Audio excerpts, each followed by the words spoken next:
Welcome back, class. We'll continue from where we left off in the previous class on Journey to the Interior. We were discussing something on how to approach the poem. I just gave you an introduction to the poem, Margaret Atwood's Journey to the Interior. Today, we'll continue with the poem itself. I think I have the poem for you straight there on your screens. So I'll just see the first stanza. It is split into a few stanzas.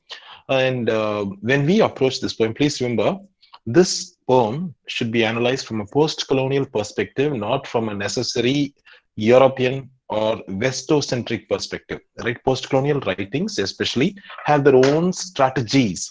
Right? If you read Survival, it's a work of criticism by Margaret Atwood. Survival, a thematic guide to Canadian literature. I think I cited this text in the previous class also. Survival, a thematic guide to Canadian literature. It was in 1972, if I'm right. Right there, she talks about what is innate, what is unique about Canadian literature. Right? They all have what is called a victim mentality. Right? They consider themselves as victim. So victim positions, she talks about 4 victim positions. Please read through that. Here, in that particular text, she says, garrison mentality. Make a note of the term if you want. You can write it down in a notebook. Garrison mentality, right?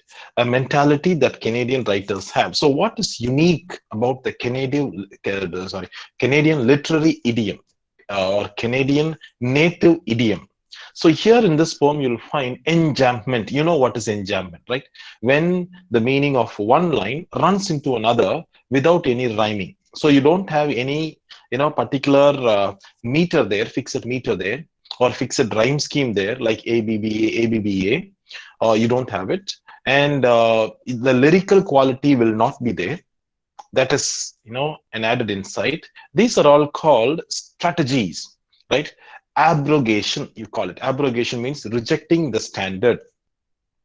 So appropriation means taking something that helps you, right? You appropriate internalize some of their value systems. What is that? The English language, for example, that we see in front of us on the screen. Appropriate something. Abrogate means reject something. And how do we come out with our own native, unique idiom? Right? And therein lies the success of what is called POCO literature or POCO literary studies or POCO criticism. Now, we'll now go into how she starts on a very casual tone, very informal tone. There are similarities. It's like a talk between two, right? There are similarities, I notice, that the hills which the eyes make as a wall, make flat as a wall, welded together. See the image there. Open as I move to let me through. So she first talks about the similarities in the journey within. Even in the journey within, that is, nobody else does that journey. In that, it's a very, rarefied type of a journey that not many would like to go in, venture in. So she undertakes this journey, and first she talks about the similarities in the journey to the exterior and the journey to the interior. Right? So beautifully she sets the tone for us. There are similarities I notice because she's the one who undertakes the journey, that the hills which the eyes make flat as a wall. Now you'll know what it is to be as flat as a wall. See the image there. From a distance, when you look at a hill or a mountaintop, it will be like a wall, flat as a mountaintop. And see the welding between the mountains. It's like welding. See the powerful, image that she uses there. Like, it is two walls are welded together, something like that. The mountains look as if they are joined together, conjoined together from a distance. And so from a distance, our perspective, our view, our observations might be completely prejudiced or distant or, biased. But as she moves in, now look back at that, I notice that the hills, which the eyes make flat as a wall from a distance, when you look at that, it is like flat as a wall, welded together. They open, when, as and when I move in. So even as I move in, even as I approach the hills, right? Like that in there's a beautiful song in The Sound of Music, no, that 1960s number. The hills are alive with the sound of music. So even as I walk through the hills seem to open up. And there are innumerable possibilities opening up in front of me. I thought, when even when we draw diagrams, pictures, paintings, in our uh, painting notebook, art notebook, when we were kids, we used to paint a mountain like a wall, right? As simple as that, like uh, an inverted cones, kind of like a triangle, right? That's it. That's the mountain, flat as a wall. But when she gets the guts to walk into the hills, explore the hills, see the beautiful image that comes there. It opens as I move to let me through. It means to say that within me, there is immense possibilities. Within my, structure, there are innumerable possibilities, but I fail to tap into it. I always look at the journey outside and feel that that is the ultimate destination for me, when there is a beautiful wall within me, when there's a beautiful hill within me waiting to be explored, at innumerable possibilities that are in store for me. So open as I move to let me through. Become endless as prairies. Right? You know the prairies, right? They are vast, uh, uh, terrains, grassy terrains, vast and vast. But even as you walk through them, right, you can explore a whole lot of. See the comparison, endless as prairies. So the possibilities for you as a human being in this planet is endless. But unfortunately, most of the time, we don't want to undertake this journey to the interior. We always want to go into the journey outside, and we are satisfied with what we are, content, right? But we don't know the potential. Noam Chomsky uses a wonderful terminology for that. He uses two phrases for that, two words for that. One is competence and one is performance. What is competence? The innumerable possibilities within me, the capabilities within me. That is called competence. And the next one is performance, right? How much comes out? So he says the potential within you, right, is huge. No one can fathom it. If you want to build an institution tomorrow, a college, you can do it. If you want to start an old age home tomorrow, you can do it. If you want to start a kindergarten school tomorrow, you can do it. Man or human beings is the only species in the entire planet whose possibilities are endless, limitless, beyond measure. But the possibilities for a tree, right, is limited.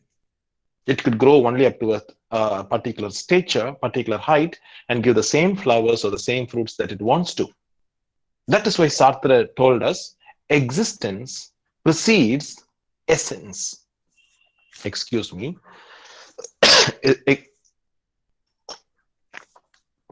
Existence precedes essence. That means you don't have a predefined essence in you. For a vanilla ice cream, you can say this is vanilla ice cream. What is that? Chocolate choco lava, you can say this is choco lava. You can say this is this is that. A brownie cake, you can call it a brownie cake. But for you, you can't be evaluated based on who you are, because every second of your life, you are a work in progress. Work in progress. That is why you and I are called beings, beings. What is the meaning of being? That means I continue to exist. Every moment of my life, I continue. That's why I'm a being. The moment I die, I'm not a being, right? They'll call me a dead body. They will not use the word being, because a being is one who exists. When are you going to bury the body? That's what they'll say. So the being means every moment I continue to live or exist. So the next moment, if I resolve, I can do something meaningful out of my life. If I wish to, I can undertake a journey within and explore more of myself. If I want to write a book of 500 pages, I can do it, which an animal cannot. All the animals have their own aura, their sweetness, their charm to them. Even if they wish to, they can't buy a book and write down. But you and I can do if you will and wish. That is why for human beings, Sartre says, existence precedes essence. For everything else, it is essence that precedes existence. You can key in the words later and find for yourself the definition for this word. Existence precedes essence. Innumerable possibilities are there, like the vast prairies of North America, the steppes of Asia, right? They are vast, so vast. Is there a bound for them, right? Like the vast deserts of Sahara, there is no bound for them, limitless. So, the moment we undertake this journey within, it helps us to connect with the innumerable. If I want to, have a deadline, something that I did personally, I'm telling you, right? I told myself, right, I should publish a book before this year, right, and dedicate it for my librarian who shaped my life for the better, right? 5 years, my entire stay was in the library, right, in Tiruchirappalli where I studied, right? The library was my heaven. So after 2 in the afternoon till 7 in the evening, I'll be there. So I told myself, I completed my studies years back, some 20 years back. But I told myself, very soon I should publish a book, write it, right? Write a book of minimum 200 pages. Every word should be mine, not one word should be anyone else's. 200 pages, I should publish it, and I should dedicate it for my librarian, and I should invite him to MCC. A rich gala of people should be there, and I will dedicate it for him in their presence. Deadlines I had for myself. But in the beginning, I didn't even realize that I could write a book. But, this resolve, this immense, resolve that you have about the innumerable possibilities. I set deadlines for myself. Okay, every day I should write this. Every day I should read this. Every day I should write, right? I exactly wrote 200 pages, not one books. I wrote 2 books and then published it in 2014, right? When you have deadlines, if you want to write a novel, 300-page novel, thousands of pages. In Search of Lost Time, Marcel Proust, he wrote a novel, it is in volumes, thousands of pages, right? You can key it out later.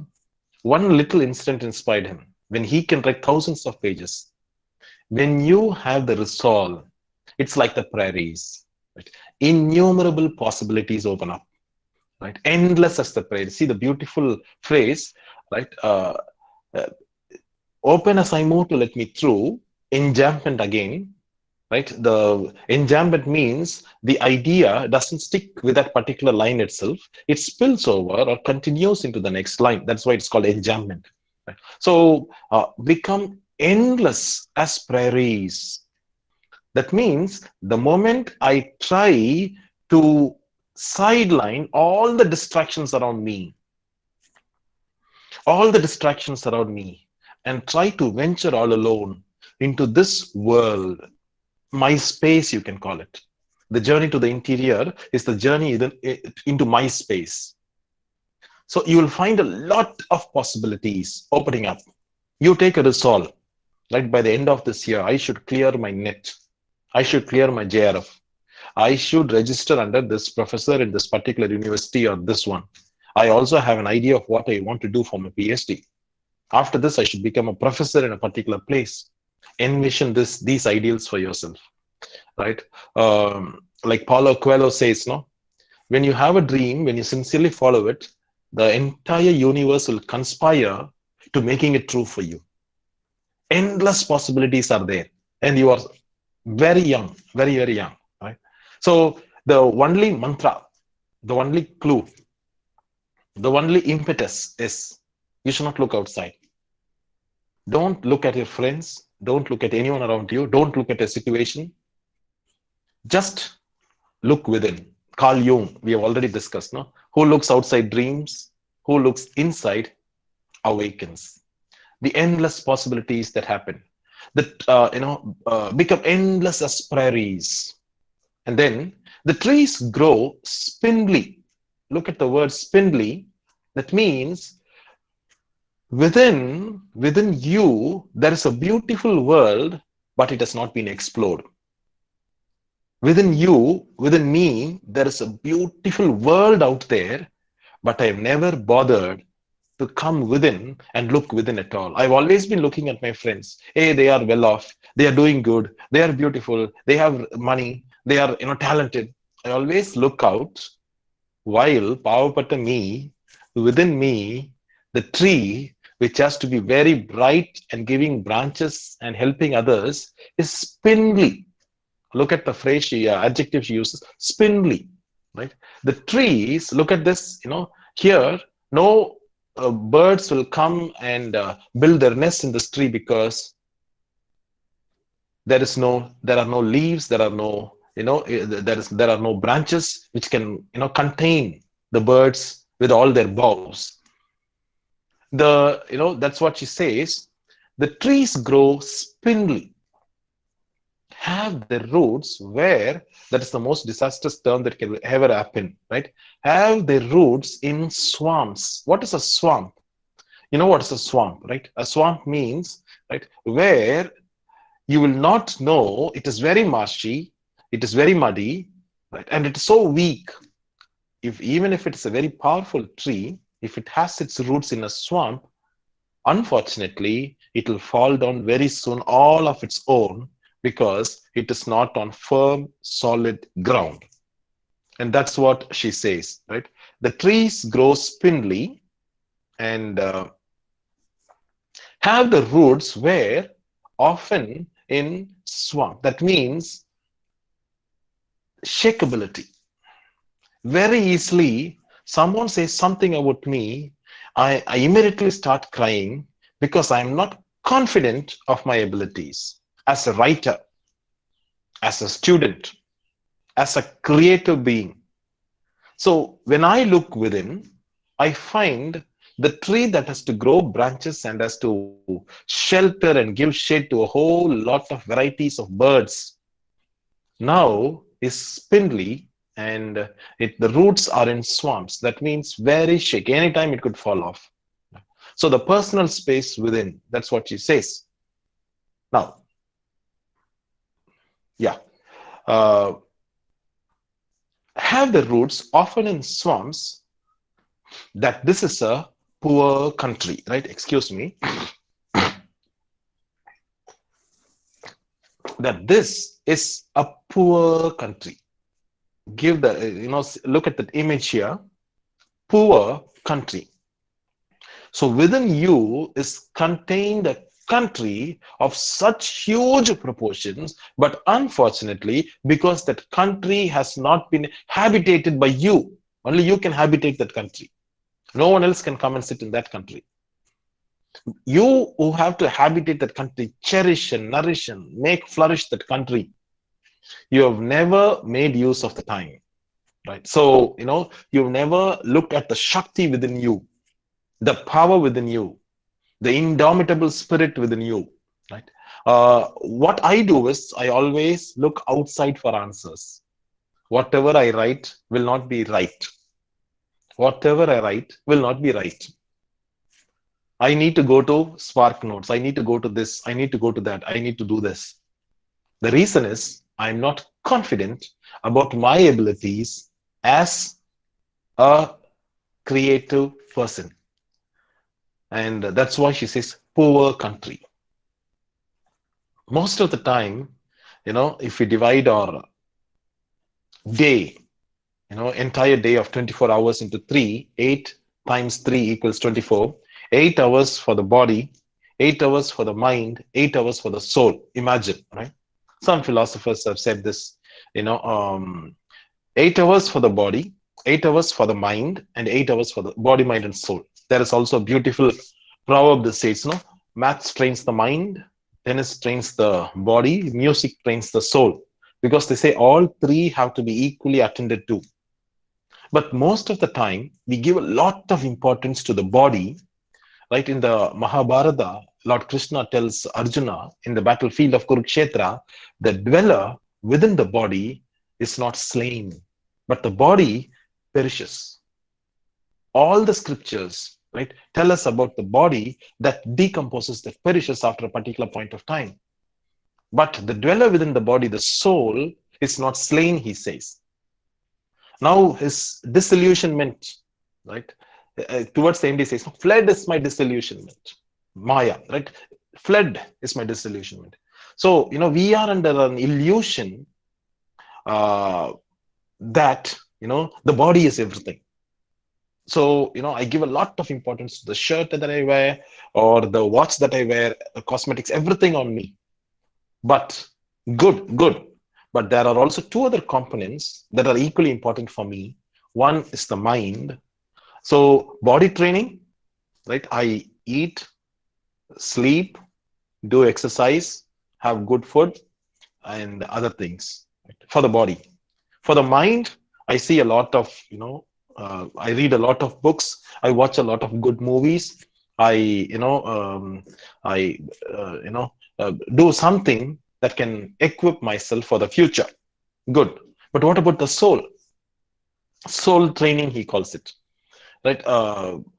This aspect we conveniently ignore, something that is imperishable. So here, right, she talks about the poor country is the country within that has not been looked at by meditation, by dhyana, by yoga, by prayers. Right, you have to cultivate the soul within or the journey within, because the more you cultivate within, right, this beautiful country within, the more you'll feel confident, she says, right? The more we cultivate this, undertake this journey within, setting aside time for ourselves every day of our sweet lives. Right? Every day of our lives, I'll set aside a particular time for myself. I can call it soul training, I can call it psyche training, right? Anything. But this, you can listen to some good music, soulful music. You can listen to, right, some captivating, right, songs that you love. Soul training, that's what she says. A poor country, why is it poor? Because you have failed, I have failed in cultivating this beautiful inner scape that I have. The moment I start cultivating it, I will be of so positivism on me, confidence on me. I'll be helpful to everyone in society. Otherwise, right, I will always be looking at everyone else to give me something, give me something. You give me something, Amma, give me something, Appa. I will always be asking. I will not be a giver. I will always, be a taker. In Daniel Quinn's wonderful philosophical novel, Ishmael, right? He talks about the levers and the takers. I will always be a taker. I will not be a giver. So, the poor country is a beautiful metaphor for the inner scape within me that has not been explored. And who has to explore it? I have to explore it. Right? Nobody else will help me in exploring my own inner scape. And how do I explore my inner scape? First, by having confidence in my abilities. Second, I told you in the previous class, not by comparing with anybody else in this world. And thirdly, stewardship. Stewardship in the sense, I create my own identity by the deeds, the things that I do. And when I enrich this landscape, inner landscape, every day of my life, the poor country starts becoming richer and richer. It gets enriched every day. I give this inner country a lot of manure, a lot of water, a lot of nourishment, a lot of what is called, all the nutrients needed for it, the ingredients needed for it. I preserve this. And finally, it grows. It is no more this spindly. Soon it will start bearing leaves, the tree will be firm in the roots. Firm in the roots means what? Unshakable, immovable. I cannot be easily cowed down. I cannot be moved easily. No, words can never, right, hurt me. That's because I am firmly planted within. Only when you are not firmly planted within, according to Margaret Atwood, our roots are in swamps, and then we easily tend to fall down at the slightest provocation. Right? That's it. Our world is gone. Right? So see the comparison, see the metaphor. A poor country. This could also be a comparison to the Canadian landscape also, where she compares. A whole lot of metaphoric compares are there. We'll get into it in the next class when we discuss this in toto. The next slide, right? That a cliff is not known as rough except by hand. This is called representation in post-colonial studies. Representation in the sense, about my class, second MA class, I can't say that this is the best class, this is a good class, this is a bad class. That means I'm representing them. For example, a poor little girl who was caught in the floods in Hyderabad, right? You all must have seen that image. Now, poor little girl caught in the floods in Hyderabad. I can't suddenly go all of a sudden and say, I represent her, she needs this, she needs that. No. She should be able to speak for herself. She should be given her voice. The concept of a voice is a very important concept in post-colonial studies. That's why in 1988, when Gayatri Spivak wrote, Can the Subaltern Speak? She was saying, can the subaltern have their own voice? Here, right, I have to feel it for myself to have a first-hand account and then talk about it. It's not like armchair critique. I can't be sitting here and talking about something in the, which we call stereotypes. A stereotype is something that I don't have a first-hand account of, but still try to talk about it that as if it were the truth. Like Shakespeare says, no, women are, the weaker sex, or frailty, the name is woman. Stereotype. He was not a woman, so you cannot talk about a woman.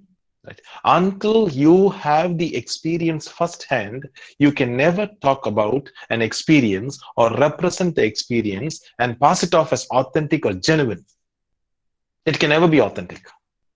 The reason is you don't have a first-hand experience of it all by yourself.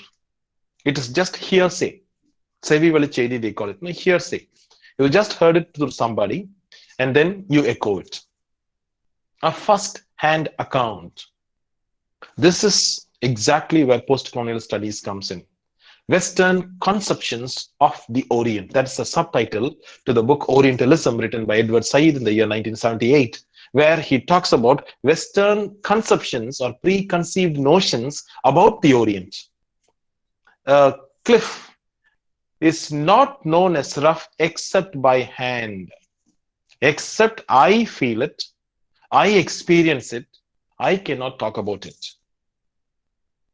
Except I understand it, it's not sympathy. The word here is empathy. And what is the solution for that? In one of our Saturday classes when we were discussing movies, I gave you a small word. It's called agency. What is agency? Agency, the definition for agency goes like this. I'm just taking this from Bill Ashcroft's book, Key Concepts, Post-Colonial Studies, the Key Concepts, right?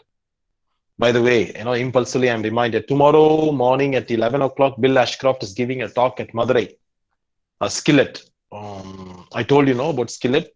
Skillet is one of the pioneering study centers for Indian literatures and English and translation at Madurai, the American College. So one of the best, right? I would say. Dhonyaloka is there in Mysore. I have also been there, but ever since C.D. Narasimha passed away, it's not maintained that properly, but it is one of the best also. There are a few other centers, but this is by far the best because it's been there for many, many years. And, They even today, they give a lot of attention to every journal, right? So every work that comes their way. Tomorrow at 11 in the morning, if I'm right, Bill Ashcroft, one of the you know legends of post-colonial studies. It's a blessing, to have him. Just 2 weeks back, they hosted Anuradha Roy, a very famous novelist, right? And tomorrow, Bill Ashcroft is there. He gives the definition for what is that agency. What is agency? He says the ability to act autonomously.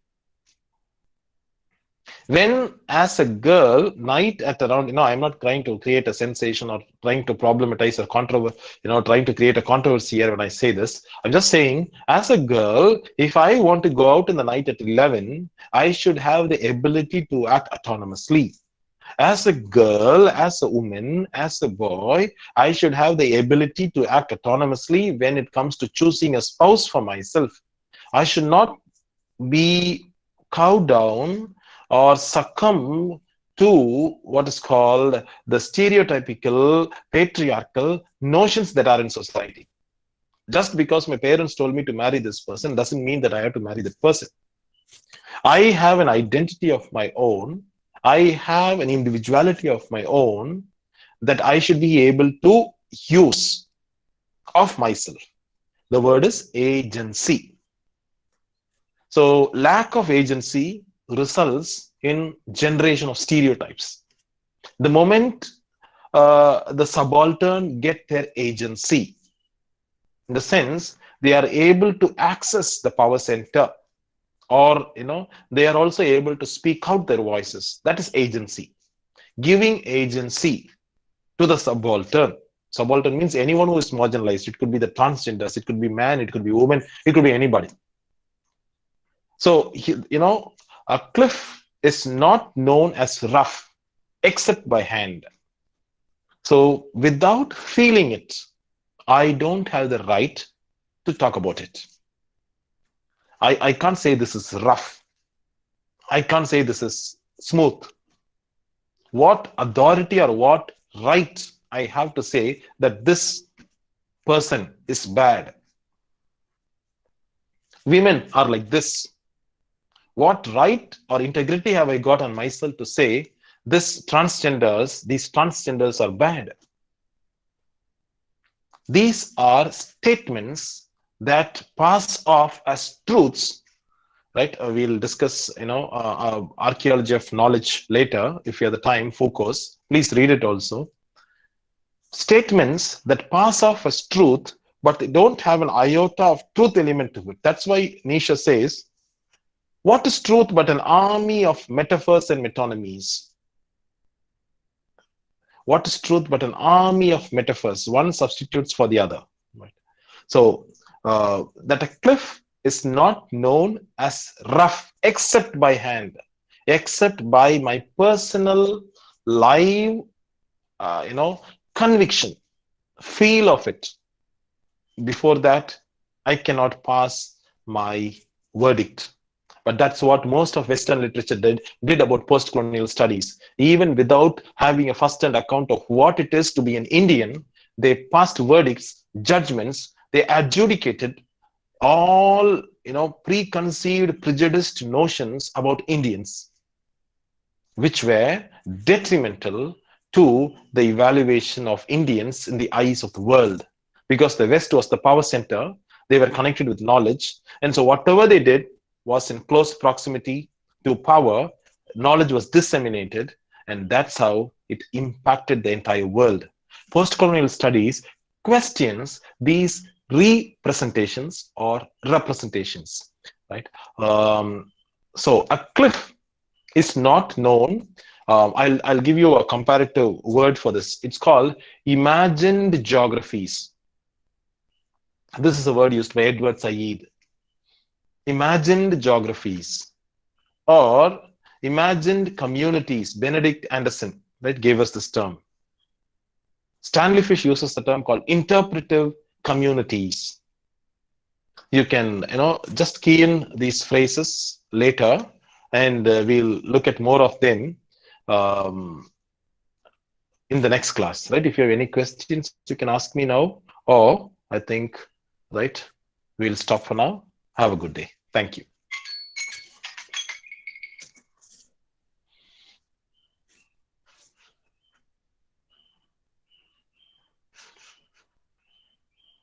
Thank you, sir.